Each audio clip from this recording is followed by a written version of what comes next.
Assalamualaikum warahmatullahi wabarakatuh. Alhamdulillah wassalatu wassalamu ala Rasulillah wa ala alihi wa sahbihi wa man tabi'ahum bi ihsan ila yaumiddin, amma ba'du.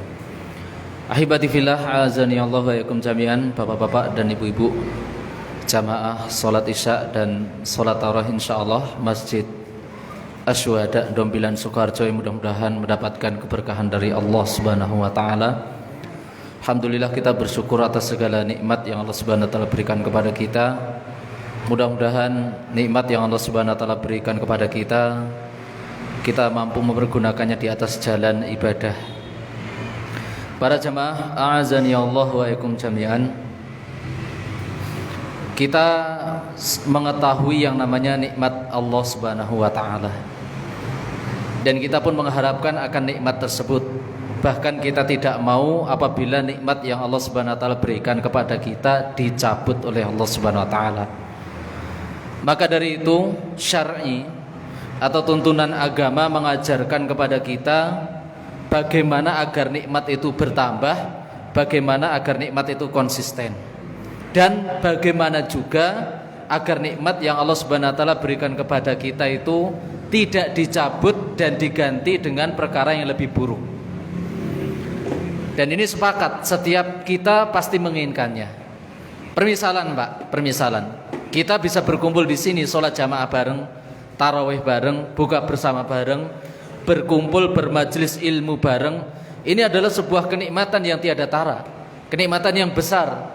Di saat di luar sana dipersulit oleh Allah Subhanahu wa taala untuk sholat jamaah, untuk berkumpul bareng dan lain sebagainya. Tentu kita tidak menginginkan nikmat ini dicabut oleh Allah Subhanahu wa taala. Maka jelas di antara anjuran syar'i, Allah Subhanahu wa taala mengatakan la in syakartum la azidannakum, agar nikmat itu ditambah oleh Allah Subhanahu wa taala, agar nikmat itu bertambah. Di antara salah satu resepnya adalah agar kita menegakkan syukur dengan sebenar-benarnya. Maka rukun syukur sudah kita ketahui bersama. Rukun syukur ada 3 perkara. Yang pertama adalah i'tiqad, kepercayaan daripada hati, yakni mengenai tentang keimanan bahwasanya nikmat itu dari Allah Subhanahu wa taala. Yang kedua adalah syukur dengan lisan, yaitu mengakui bahwasanya nikmat yang Allah Subhanahu wa taala berikan ini benar-benar ini dari Allah Subhanahu wa taala, tidak dinisbatkan kepada makhluk. Maka sering kita ucapkan alhamdulillah. Kemudian rukun syukur yang ketiga adalah mempergunakan nikmat tersebut di atas jalan yang benar. Maka kalau kita mampu menjamak, mengumpulkan 3 perkara ini, nikmat akan ditambah. Nah, ini adalah bertambahnya nikmat, tentang bab bertambahnya nikmat. Tapi di sana Pak, kita tidak boleh melupakan juga bahasanya Rasulullah SAW mengajarkan kepada kita sebuah doa. Doa agar nikmat yang Allah Subhanahu wa taala berikan kepada kita itu tidak dicabut atau diganti. Maka Rasulullah SAW membimbing kita melalui hadis yang dibawakan oleh Abdullah bin Amr radhiyallahu taala anhuma. Beliau mengatakan min ba'di du'ai Rasul, di antara doa yang Rasulullah SAW ucapkan di dalam setiap hariannya. Beliau mengatakan Rasulullah SAW selalu berdoa, Allahumma inni a'udzubika min zawali ni'matik wa tahawuli afiyatik wa fujaati niqmatik wa jami'i sakhatik. 4 perkara yang Rasulullah berlindung di dalam kesehariannya. Apa Pak yang pertama? Rasulullah SAW berdoa dengan 4 perkara ini. Pertama, Rasulullah memohon kepada Allah, ya Allah, Allahumma inni a'udzubika min zawali ni'matik. Ya Allah, aku berlindung kepadamu daripada dicabutnya nikmat yang telah Engkau berikan kepadaku. Maka para ulama mentafsirkan nikmat yang dimaksud adalah 3 perkara. Yang pertama adalah Islam, kedua adalah iman, yang ketiga adalah ihsan.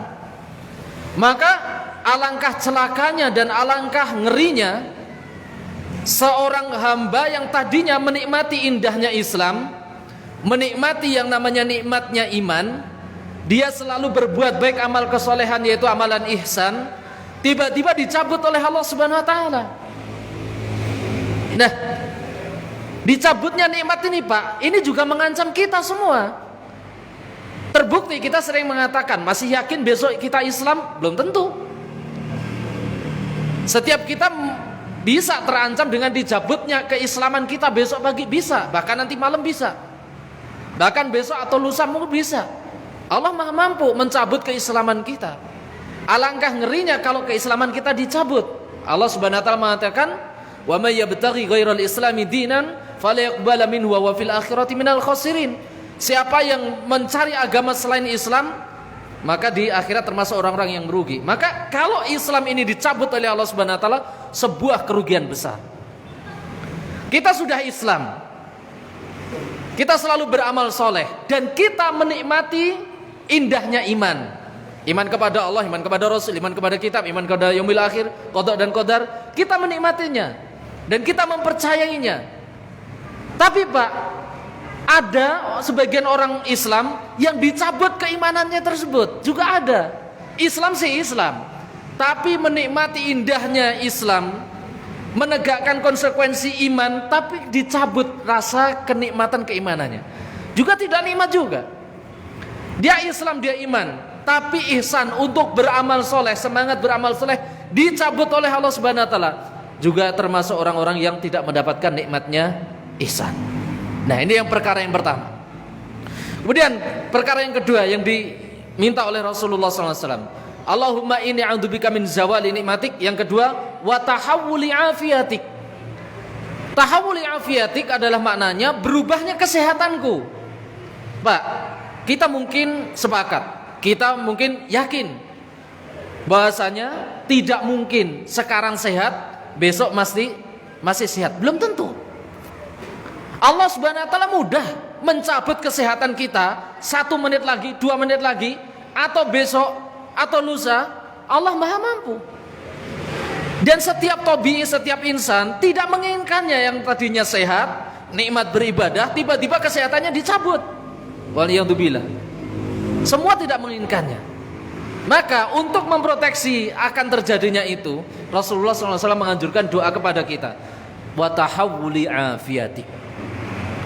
Yang ketiga yang diminta oleh Rasulullah SAW di dalam kesehariannya, Rasulullah SAW baca doa ini, yaitu wa fujaati niqmatik, yaitu ya Allah, aku berlindung kepadamu yang dari namanya adab atau kemurkaanmu secara datang tiba-tiba, atau datang secara tiba-tiba. Nah, kita juga tidak menginginkan, Pak, tiba-tiba datang adab Allah Subhanahu wa taala. Kita belum sempat bayar utang, belum sempat menunaikan hak-hak kepada orang lain, tiba-tiba datang azab Allah Subhanahu wa taala dan kita diwafatkan di atas azab tersebut. Ngeri, Pak. Nah, ini termasuk peringatan seandainya kita mendapatkan azab tapi secara tiba-tiba. Baik itu bentuknya apapun. Ya bencana, mati secara tiba-tiba, atau mungkin mohon maaf kecelakaan atau dan lain sebagainya. Maka agar terhindar dari azab Allah yang datang secara tiba-tiba, salah satunya adalah membaca doa ini. Kemudian yang keempat, perkara yang terakhir yang diminta oleh Rasulullah SAW, wa jami'i sakhatik, yaitu umum. Rasulullah mengatakan, ya Allah, aku berlindung kepadamu dari semua bentuk kemurkaanmu. Semua bentuk kemurkaanmu ya Allah, aku berlindung kepadamu. Jangan sampai engkau murka kepadaku sekecil apapun itu. Dan kemurkaan Allah, Pak, kemurkaan paling Allah yang paling ngeri adalah dicabutnya Islam dan iman dari dada-dada kita. Dicabutnya hidayah itu paling ngeri. Kalau kemurkaan Allah berupa bencana kauni, perkara-perkara kauni, itu masih mending. Kalau seandainya kita ditakdirkan mati di atas bencana dan kita masih Islam beramal soleh, mending daripada dicabutnya hidayah dari dada-dada kita. Nah, para jamaah azanillahu wa iyyakum jami'an, baca selalu doa ini, karena doa ini juga dibaca oleh Rasulullah SAW, yaitu berlindung dari 4 perkara yang mengerikan. Allahumma inni a'udzubika min zawali ni'matik, ya Allah, aku berlindung kepadamu dari dicabutnya nikmat, wa tahawuli afiatik, dan berubahnya kesehatanku, wa fujaati niqmatik, ya Allah, aku berlindung kepadamu dari azab yang datang secara tiba-tiba. Kemudian apa?